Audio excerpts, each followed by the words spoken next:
Bonjour à tous et bienvenue à ce webinaire concernant le RGPD. Donc je suis Antoine Mottier, évangéliste technique chez Bonitasoft, et c'est moi aujourd'hui qui vais animer ce webinaire. Donc si vous avez des questions durant le webinaire, je vous invite à les poser via l'outil GoToWebinar et on aura un temps dédié à la fin de ce webinaire pour y répondre. Également, si vous rencontrez des difficultés techniques avec le webinaire, si vous avez du mal à m'entendre, n'hésitez pas à m'en faire part via l'outil GoToWebinar. Donc le sujet d'aujourd'hui, c'est la RGPD, c'est le Règlement général sur la protection des données. Cette loi qui rentre en vigueur donc demain, au 25 mai. Et dans cette présentation aujourd'hui, on va s'intéresser à l'apport, à l'aide que peut apporter des applications développées basées sur des processus métiers, donc sur le BPM, tel qu'il est possible de réaliser avec Bonita, pour vous aider dans la mise en conformité de votre entreprise vis-à-vis de cette réglementation. Donc je vais commencer par un petit rappel, un bref rappel de ce qu'est le RGPD, donc le Règlement général sur la protection des données. Donc en fait, on trouve fréquemment l'acronyme en version anglaise, donc GDPR, pour le General Data Protection Regulation. Il faut savoir donc que c'est une loi qui s'applique au niveau européen, mais qui a été transcrite en droit français, et qui vise à protéger les données personnelles des citoyens de l'Union européenne. Donc, pour préciser un peu ce qu'on entend par données personnelles, il y a bien sûr des choses évidentes comme le nom, le prénom. Il va y avoir des informations aussi telles que l'adresse mail, notamment tout ce qui peut être un peu communication, interaction marketing avec vos clients, c'est des données qui sont sensibles. Ça peut être aussi d'autres informations telles que le numéro de sécurité sociale, par exemple, ou des données médicales.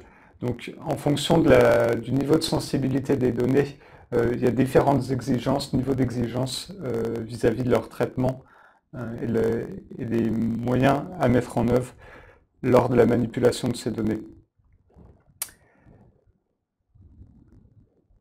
Donc, comme j'ai dit, le but, ça va être de protéger le citoyen, notamment au moment de la collecte des données. Donc, on va lui demander, par exemple, de bien confirmer par une deuxième action qu'il souhaite, par exemple, recevoir des mails d'information. Ces données aussi vont être collectées pour une durée déterminée. L'utilisateur, la personne va nous donner un consentement pour une durée limitée. Et il aura éventuellement à renouveler ce consentement, sans quoi l'organisme, l'entreprise qui détient les données se verra obligé d'effacer ces informations ou tout du moins de les anonymiser. Donc, vu qu'on manipule ce type de données, on pense souvent effectivement à une entreprise qui travaille avec des clients grand public, mais ça va aussi tout à fait s'appliquer dans des échanges B2B, donc entre vous et vos fournisseurs, entre vous et d'autres entreprises clientes. Typiquement, effectivement, dans tout ce qui est activité marketing, de communication, de mailing, mais aussi dans la gestion des données des clients, par exemple. Si le client est encore actif, on a encore un contrat, on conserve les données. S'il n'est plus client, éventuellement, il peut demander à ce que les données soient supprimées si elles sont plus nécessaires à l'activité de l'entreprise. Comme je l'ai dit, c'est une réglementation donc, qui a été élaborée au niveau européen. Donc bien sûr, ça concerne tous les citoyens européens, mais également donc toutes les entreprises européennes, mais ça va s'étendre aussi aux entreprises étrangères à partir du moment où elles traitent les données de citoyens européens. Donc si vous utilisez un service qui est hébergé par exemple aux États-Unis, à partir du moment où vous êtes citoyen européen, vous êtes couvert par cette réglementation et donc votre fournisseur aux États-Unis doit se conformer à cette réglementation pour proposer ses services en Europe. Et donc je l'ai dit, c'est applicable à partir de demain.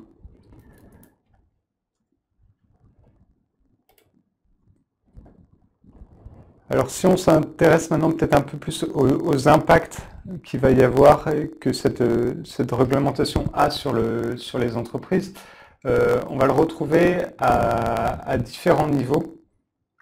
Tout d'abord, on le retrouve, c'est important de bien avoir en tête que c'est pas seulement le service informatique qui va devoir gérer ce type d'opération. Bien sûr, il va être fortement impliqué parce que on parle de bases de données, de systèmes informatiques qui réalisent des traitements automatiques, par exemple d'envoi d'email, qui enregistrent les données, les différentes opérations, qui conservent des logs de ce qui a pu être réalisé, dans lequel donc on retrouve ces données à caractère personnel.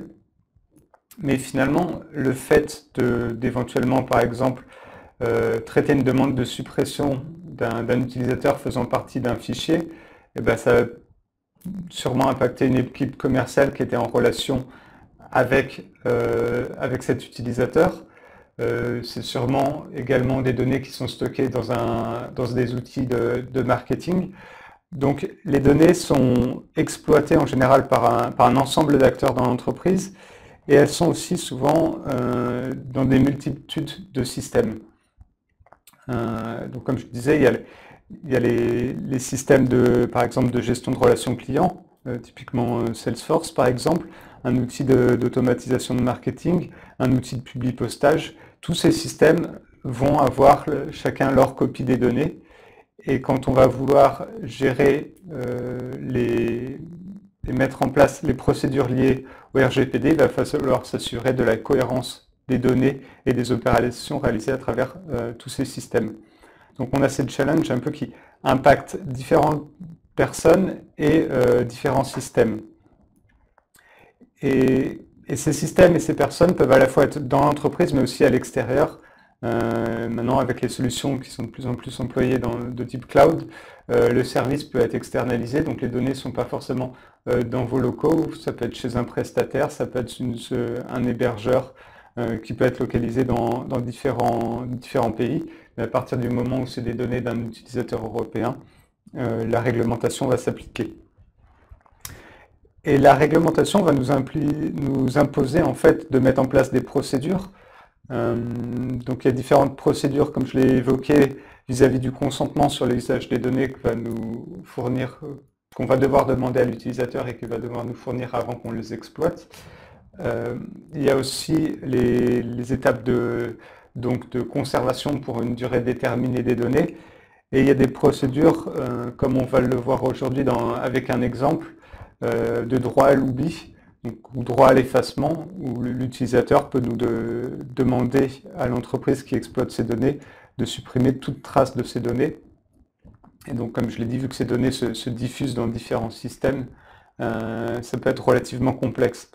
Et c'est là qu'on va voir un peu l'intérêt d'une approche orientée processus, donc BPM pour Business Process Management. On va, grâce à des modélisations de processus et des applications qui peuvent être construites autour de ces processus, avoir un meilleur suivi et on va s'assurer de réaliser les actions à travers les différents services. Donc on va pouvoir documenter, modéliser, mais aussi chercher à automatiser les traitements liés au processus qui servent à respecter le RGPD. Donc c'est ce qu'on va regarder, donc, comme je disais, plus en détail dans un exemple. Donc c'est celui qui s'appelle dans les textes droit à l'effacement, mais qui est plus souvent référencé sous le droit à l'oubli. Donc en gros, ce que dit le règlement, c'est que la personne qui est concernée par ce type de traitement peut faire une demande d'effacement. En gros, vous devez fournir un point de contact pour que la personne puisse vous faire part de ce type de demande. Et la réglementation demande que dans les meilleurs délais, cette demande soit prise en compte et que les données soient définitivement effacées. Alors dans les meilleurs délais, ça reste relativement flou, mais il y a bien une obligation de moyens à mettre en œuvre et de résultats vis-à-vis du traitement de ces demandes. Le point qu'il ne faut pas oublier, c'est que donc c'est la donnée telle qu'on l'a stockée au moment où elle était soumise dans un premier système, et c'est éventuellement, donc comme je disais, toutes ces réplications à travers les différents systèmes qui peuvent la manipuler. Donc ici, j'ai un exemple, l'exemple qu'on a choisi de prendre, ça va être celui de la gestion du droit à l'oubli. Alors je vais juste faire une petite vérification, on me signale qu'il y avait un petit problème de son. Je ne sais pas si vous pouvez m'indiquer si vous m'entendez toujours ou pas dans les questions du webinar. Sinon, je vais essayer de vérifier de mon côté. Tout a l'air d'être fonctionnel, mais si jamais vous avez des problèmes de son, merci de me le signaler.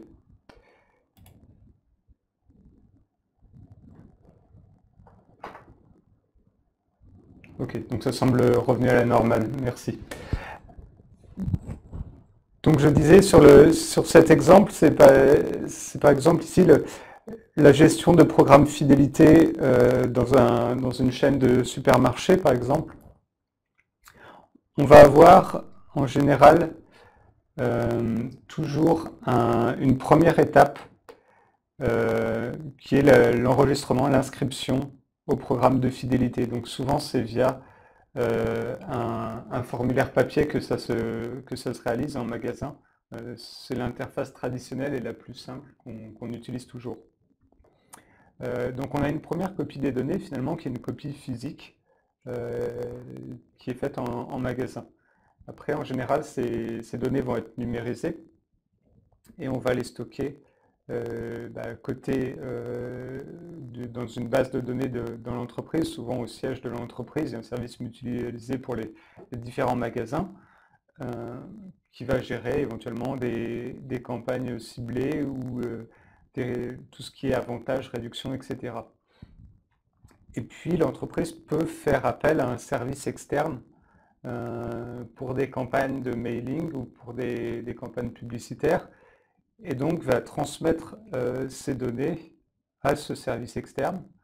Et puis dans notre exemple, potentiellement on peut imaginer que c'est un service global pour les différentes filiales du groupe à l'international, et donc ce service n'est pas situé en Europe. Donc on voit qu'assez rapidement, là on a déjà une réplication des données dans différents systèmes, et puis on a même des copies traditionnelles physiques, parce que le client a signé, a donné son consentement, le premier consentement, sur l'exemplaire papier. Donc on a besoin de garder cet élément contractuel. Donc si jamais notre client nous fait part de cette demande de droit à l'oubli, il va avoir plusieurs actions à effectuer.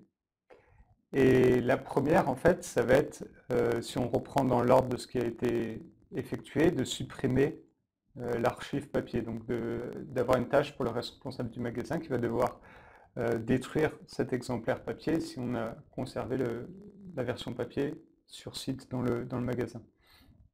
Ensuite, la seconde, ça va être au siège de l'entreprise de venir effacer les données dans la base. Et enfin, de notifier notre service externe, nos différents prestataires, que cette donnée doit être également effacée de leur base.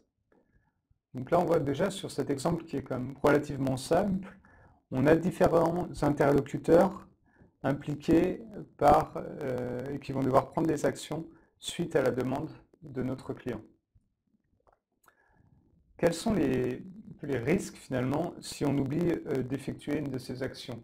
Parce que on peut se dire, bon, finalement, c'est pas si compliqué, on doit pouvoir se débrouiller un peu, on va dire manuellement. Il y a une première personne qui reçoit la demande, qui fait suivre, et finalement, le processus n'est pas très compliqué, il n'y a pas beaucoup de risques. Le problème, c'est si jamais on oublie, par exemple, de notifier notre centre de services partagé qui gère nos campagnes de communication. Potentiellement, il va recontacter toute la base des clients et leur adresser un email. Et le client va recevoir ce courrier alors qu'il vous a fait la demande de suppression, d'effacement, donc il va constater qu'elle n'a pas été prise en compte. Dans le meilleur des cas, il ne va pas être très content, il va vous relancer. Et là, ça va être un peu compliqué parce que si vous recherchez dans votre base, vu que vous avez correctement traité sa demande de votre côté, vous ne retrouvez plus de traces du client. Et ça peut devenir compliqué à localiser comment cette communication a été initiée et pourquoi. Si le client a un peu peut-être de temps à perdre, et ben, vu que c'est légalement que vous êtes tenu d'effacer ces données et vous n'avez pas respecté votre obligation, et ben, il peut intenter une action en justice pour non-respect de ce règlement donc du RGPD. Donc il y a quand même des risques. Ici, ils peuvent être, quand on peut les mitiger, on peut se dire que bon, la plupart des clients vont simplement nous relancer, etc. Mais dans le cas vraiment où ça prendrait des proportions trop importantes, il y a toujours ce risque quand même légal auquel on s'expose. Donc ici, j'ai un exemple de processus donc, que j'ai dessiné avec l'outil Bonita. Donc, c'est la base d'applications dans Bonita. On permet de construire des applications basées sur les processus. Et donc ici, on a un diagramme qui nous présente les différentes actions qui sont à effectuer par les différents interlocuteurs. Donc sur les différentes lignes, on va retrouver nos différentes parties prenantes. Donc le client qui initie le processus en soumettant sa demande de droit à l'oubli. Après, on va exécuter un ensemble de tâches en parallèle par le responsable du magasin, par le service informatique au siège de l'entreprise, par le centre de services partagé éventuellement situé à l'étranger. Donc on retrouve nos 3 actions de suppression, donc la destruction du formulaire d'inscription, la suppression des informations en base de données. Éventuellement, elle peut être complétée par une autre suppression si on a d'autres systèmes, par exemple le CRM, on pourrait avoir déjà 2 répliques des données. Et puis éventuellement pour le centre de services partagé, dans un premier temps, on continue de communiquer par mail et donc on va leur envoyer un mail automatiquement pour les notifier des informations personnelles à supprimer. Donc là, on voit en fait que dans Bonita, grâce aux applications qu'on développe basées sur les processus, on va pouvoir gérer à la fois des tâches où on a une interaction humaine, on va demander à la personne d'aller retrouver l'exemplaire papier et de le détruire, mais également on peut aussi avoir des étapes automatiques comme l'envoi de l'email ou directement venir effacer les données en base. On peut bien sûr demander des confirmations aux utilisateurs, affecter ces tâches aux bonnes personnes en fonction de la typologie du client qui a fait la demande. On a bien sûr tous les aspects dynamiques liés au traitement de cette demande et on peut conditionner l'exécution de certaines tâches en fonction des données liées au déroulement du processus. À la fin du processus, on va notifier à notre client que sa demande a été bien traitée. Comme ça, il a un suivi, il a également une visibilité. L'intérêt de cette approche processus aussi, c'est de donner la visibilité en interne sur le déroulement de traitement de ces demandes. On va pouvoir avoir des informations typiquement sur le temps moyen qu'on met à traiter la demande. Ça va être des informations qui vont être pertinentes en cas de contrôle, par exemple, pour prouver qu'il y a un réel effort mis en œuvre pour être conforme au RGPD. On pourra montrer des indicateurs, mettre en avant des indicateurs sur le temps de traitement des demandes. Une des étapes à ne pas oublier, c'est que pour traiter cette demande d'effacement, on va devoir savoir stocker les informations de l'utilisateur qui a réalisé la demande. Mais bien sûr, à la fin, il faut les effacer parce qu'on est en train de traiter un processus de demande de droit à l'oubli. Cette version reste aussi toujours assez simple. On a d'autres versions de processus qu'on a développées qui vont plus en profondeur, notamment on pense à des problématiques d'effacer les données dans les copies de sauvegarde, parce que finalement, en cas de problème, si on restaure une copie de sauvegarde qui contenait les infos de l'utilisateur, on se retrouve dans une situation où on n'a pas respecté la demande de notre client.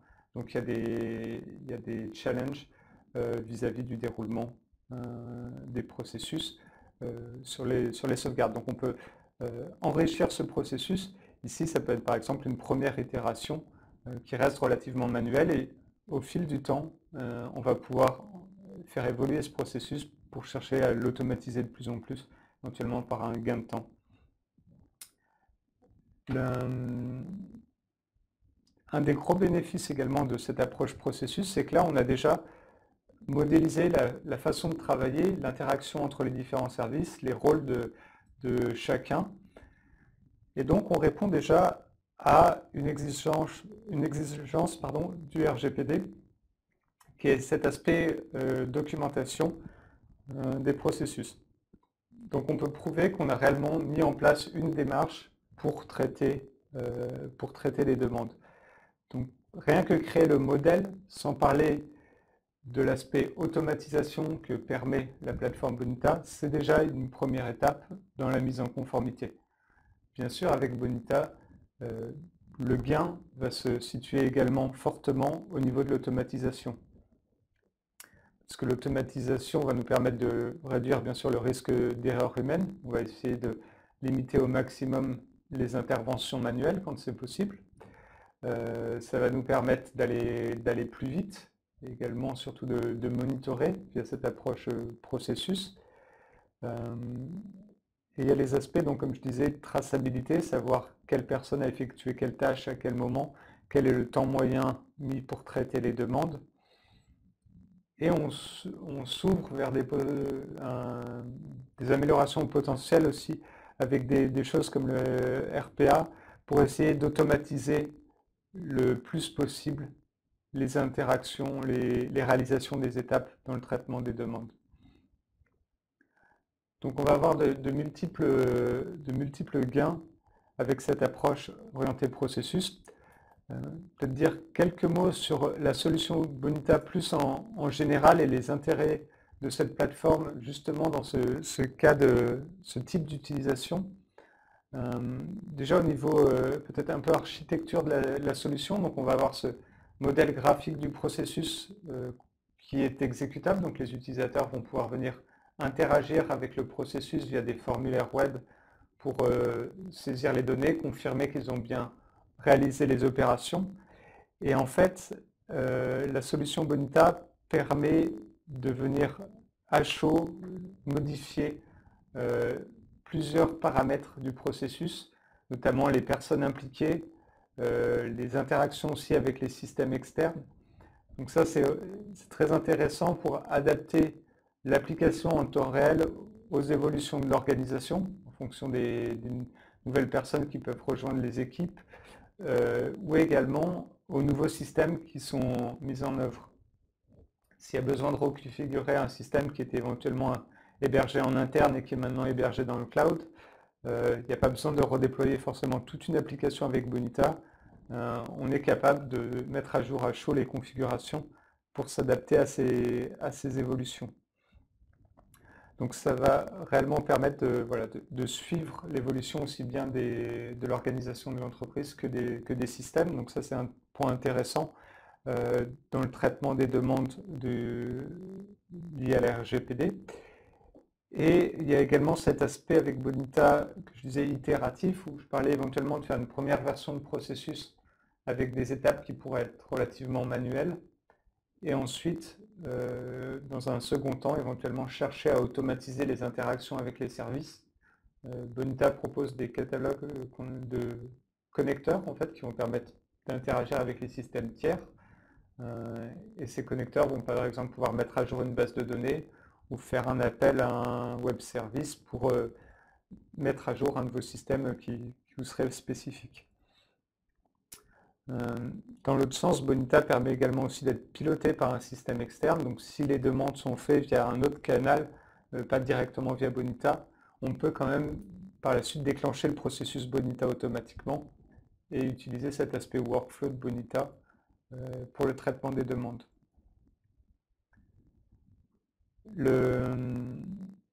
Au niveau du déploiement de Bonita, ce qui va être intéressant, c'est qu'on peut facilement déployer aussi bien en interne que dans le cloud. Donc pour mettre rapidement à disposition l'outil pour tous les collaborateurs, en quelques minutes, on installe la solution dans le cloud pour mettre à disposition ces applications. Donc ça ne va pas être quelque chose de lourd en termes de déploiement pour pouvoir mettre rapidement à disposition tous les processus, tous les outils pour cette mise en conformité avec le RGPD. Voilà, donc j'ai fait un peu un tour d'horizon rapide et un exemple rapide. Donc j'ai pas abordé les détails de la solution Bonita et vraiment le cœur de ce que fait la solution. Il existe d'autres webinaires qui donnent un meilleur aperçu. Mais si vous avez des questions aussi bien sur la solution que sur ses applications en termes de RGPD, ou même sur d'autres domaines, je suis disponible. N'hésitez pas à les poser via l'interface de questions de GoToWebinar.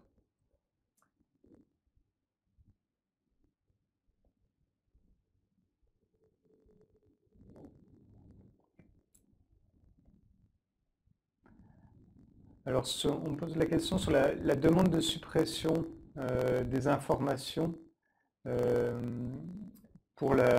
que peut faire l'utilisateur. Est-ce qu'on ne doit pas conserver en fait cette demande de suppression à des fins de preuve? De ma compréhension, après, je pense qu'il vaut mieux se référencer à un juriste là-dessus, mais de ma compréhension, l'adresse mail est une donnée personnelle. Il vaut mieux pour moi la supprimer ou au moins la rendre inexploitable pour garantir la conformité.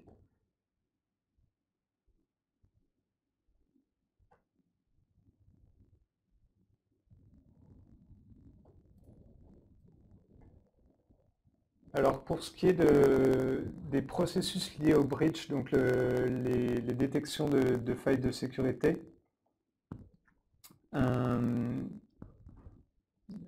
a des cas de clients qui utilisent Bonita justement pour coordonner les réponses de leurs équipes en cas de détection de ce type de faille.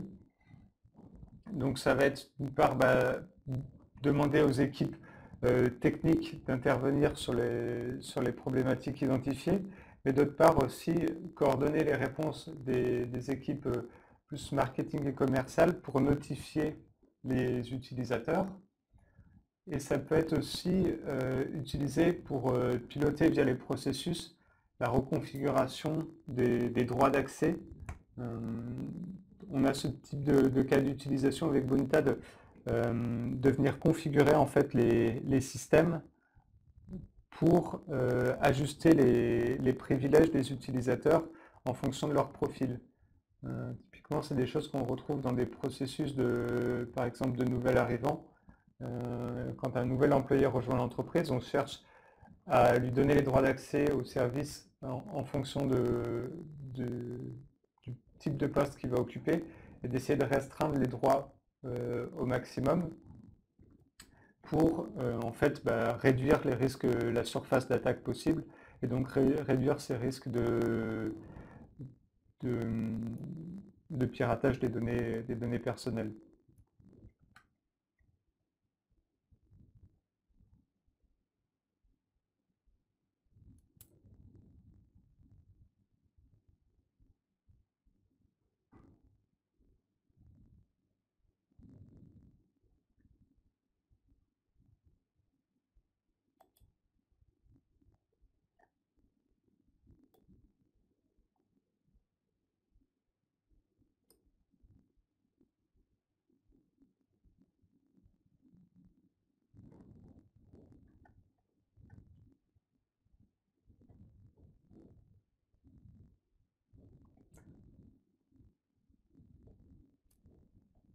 N'hésitez pas à poser vos questions. Pour l'instant, j'ai plus de questions. Je vais en profiter pour signaler donc bien sûr que si vous souhaitez tester la solution Bonita, vous pouvez télécharger la version open source directement depuis nos sites web. Il y a plusieurs ressources pour vous aider à démarrer avec l'évaluation de la solution. On dispose d'exemples. Il y a aussi la documentation bien sûr et des vidéos.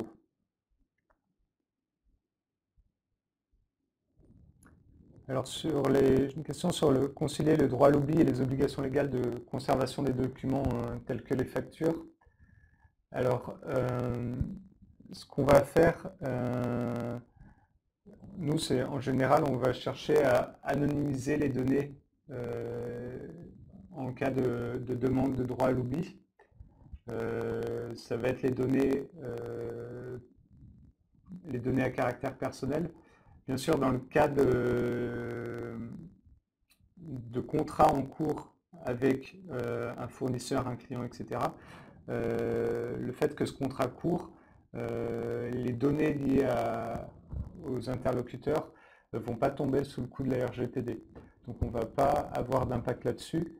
Et sur le droit à l'oubli, quand on a une conservation des documents, si on nous impose la conservation des documents, je pense que dans ce type de situation, ça ne tombe pas non plus sous le coup de la RGPD pour les noms et informations qui sont sur une facture.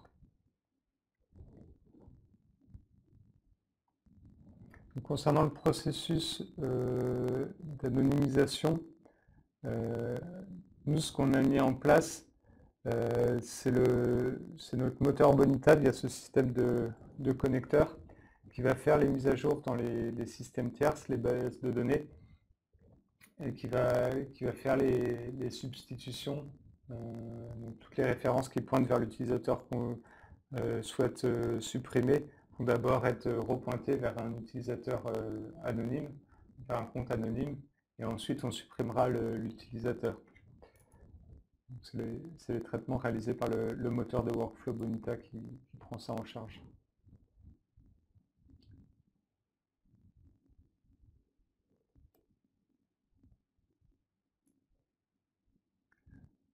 Donc le problème signale oui, que pour les processus de traitement du droit à l'oubli, effectivement l'adresse mail ne fait pas partie des données considérées comme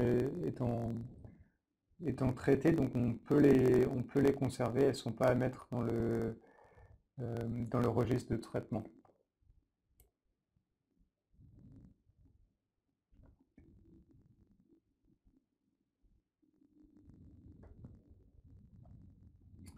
Alors les processus Bonita peuvent tout à fait interagir directement avec une base de données. On me demande s'il faut faire des extractions, etc. Non, il n'y a pas besoin de créer des copies ou des extractions.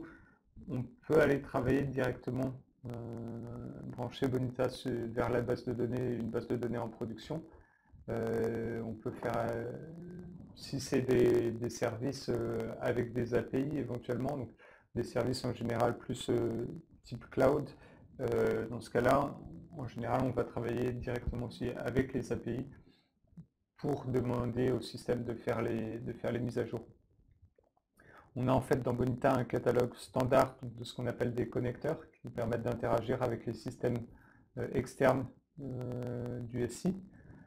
Il y a ce catalogue standard qui respecte les protocoles classiques type web service, REST, etc.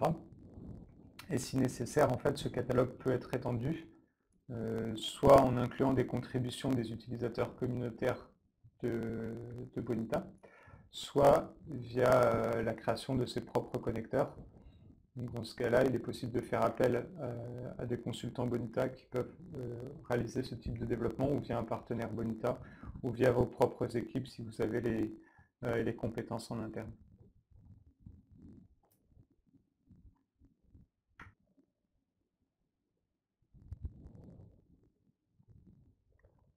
Effectivement, dans les procédures dans le RGPD, l'utilisateur peut nous demander d'obtenir les données qu'on stocke, les données personnelles qu'on stocke. Donc dans ce cas-là, on doit être en mesure de lui fournir l'ensemble, l'intégralité de toutes les données qu'on a stockées à son sujet. Donc là encore, Bonita va pouvoir aider via cette capacité à aller interroger les différents services. Il va pouvoir créer un agrégat via les différentes étapes et venir faire cet assemblage et produire le fichier qui va être qu'on va pouvoir mettre à disposition de l'utilisateur, donc consolidé depuis les différentes sources. si les données sont seulement dans vos systèmes, vous interrogez vos systèmes, mais si il y a des systèmes externes chez un sous-traitant, par exemple, du moment que ce système est accessible depuis votre réseau, s'il y a des capacités d'intégration technique, on va dire, ça va être possible. Sinon, éventuellement, il y aura des opérations plus ou moins manuelles pour rapatrier ces données. Mais en tout cas, à partir du moment où il y a des capacités techniques d'interagir, donc via des protocoles réseau, Bonita peut automatiser ce type d'étape.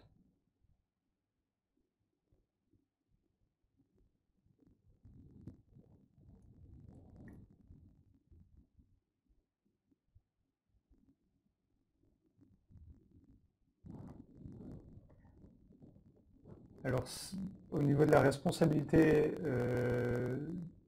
vis-à-vis du RGPD, c'est l'entreprise qui va collecter les données qui va être responsable de traiter ces demandes d'effacement. Et si l'entreprise a communiqué ces données à des tiers, à des sous-traitants, c'est à elle de faire la demande auprès de ces sous-traitants d'effacement. Mais bien sûr, c'est les sous-traitants qui vont devoir assurer cette mise en œuvre. Mais vis-à-vis de l'utilisateur, le responsable reste l'entreprise avec qui il a soumis ses données et à qui il a donné son accréditation pour l'usage des données.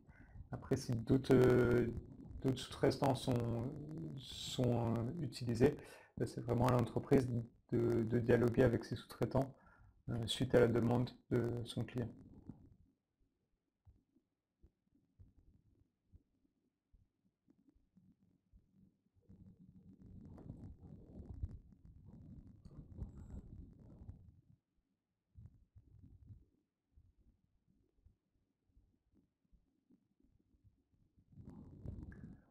Alors effectivement, quand je parle d'interroger des services, je parle bien du processus qui va se dérouler et qui va pouvoir aller consulter et extraire des données contenues dans d'autres systèmes. Donc, que ce soit différents registres, différentes bases de données. Ça peut être une gestion documentaire, ça peut être une base de données, ça peut être une boîte mail, ça peut être tout type de sources de données accessibles. Ça peut être aussi des fichiers que l'utilisateur mettrait à disposition, donc soit via une gestion documentaire, soit directement via les formulaires qui permettent l'exécution des étapes dans le processus. Il peut uploader un fichier et Bonita va pouvoir éventuellement analyser ce fichier, en extraire des données pour en identifier des actions consécutives.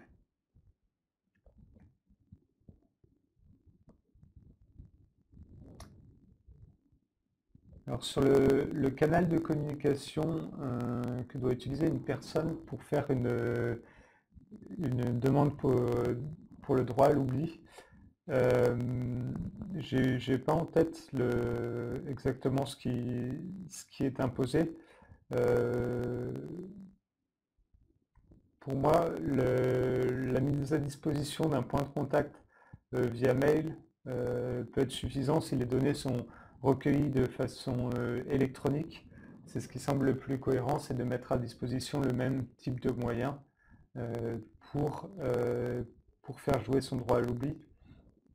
En général, ce que j'aurais tendance à recommander, c'est de mettre à disposition une adresse mail dédiée à ce type de demande, également une page sur votre site web. Et effectivement, après, le traitement par courrier, ce sera plus si c'est un canal d'interaction avec les clients.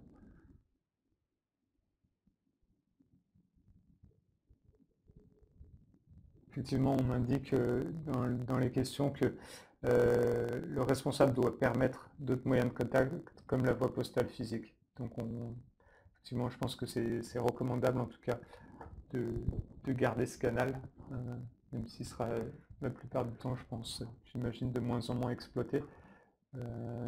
Mais après, au niveau d'un processus Bonita, par exemple, il peut être déclenché aussi bien par une action via soumission d'un formulaire sur une page web ou déclenchement suite à la réception d'un email, donc éventuellement manuellement par un utilisateur qui se chargerait de traiter le courrier, ou même on a des interactions avec des systèmes de type scanner qui numériseraient les courriers entrants et qui déclencheraient automatiquement les processus derrière.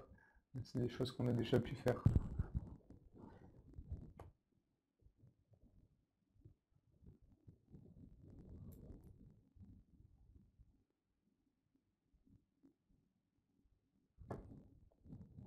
Alors là, au niveau de la loi, donc, comme on me demande si est-ce que le RGPD est applicable, par exemple, dans un autre pays, typiquement Inde ou Chine, si c'est des données d'un citoyen européen, elle va être également applicable à l'étranger. Euh, donc, même si une entreprise a toutes ses activités à l'étranger, à partir du moment où elle va traiter les données d'un citoyen européen, euh, elle devra être, pardon, elle devrait être en conformité vis-à-vis du règlement sur la protection des données.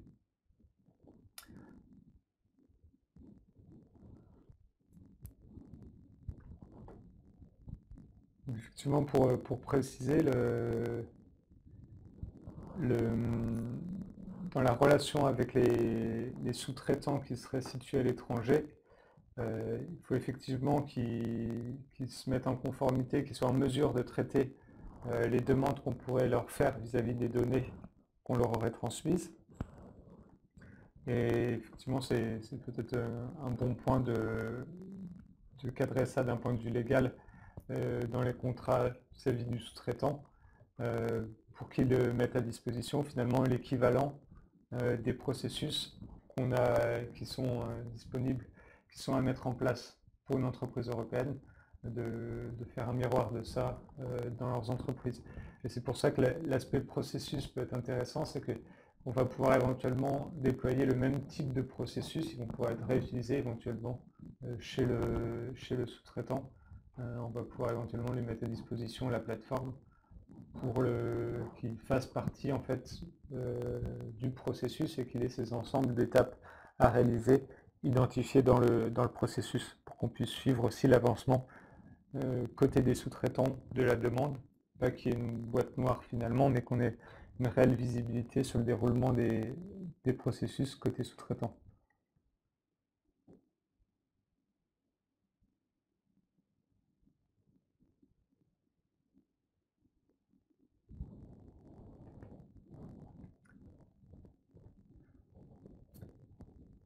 Alors j'ai une question sur le produit plus en lui-même, donc sur le produit Bonita en version open source et vis-à-vis de la gestion des données.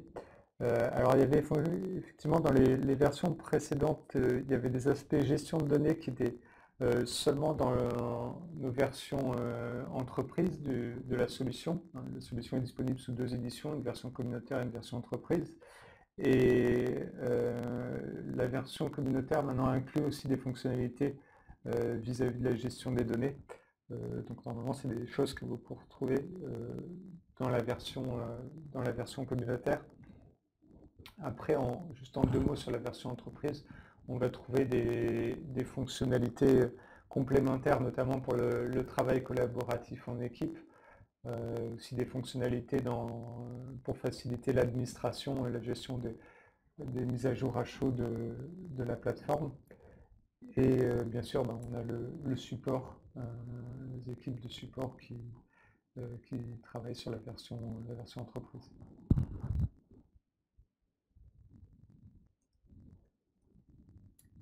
Alors pour information, le webinaire est enregistré, donc si jamais vous souhaitez le retrouver, la vidéo sera disponible sur le site bonitasoft.com, sur le site en français. Et vous pouvez retrouver aussi d'autres vidéos sur le site en anglais de Bonitasoft. Donc en fonction de la langue du site consulté, vous aurez les vidéos exclusivement dans la langue associée. Donc n'hésitez pas, si vous maîtrisez l'anglais, à aussi consulter la version anglaise du site pour plus de ressources.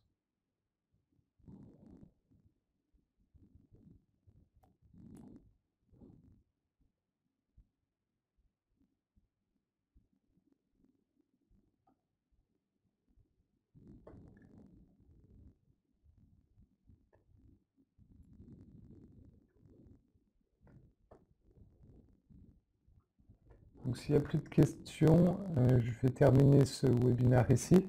Je vous remercie à tous pour votre participation et vos questions. N'hésitez pas à nous contacter, donc soit via le formulaire sur notre site web, ou également vous pouvez poser vos questions liées à l'usage de la version communautaire du produit sur le site community.bonitasoft.com. Ou également vous pouvez nous contacter éventuellement via Twitter ou autres réseaux sociaux. Merci à tous et très bon après-midi.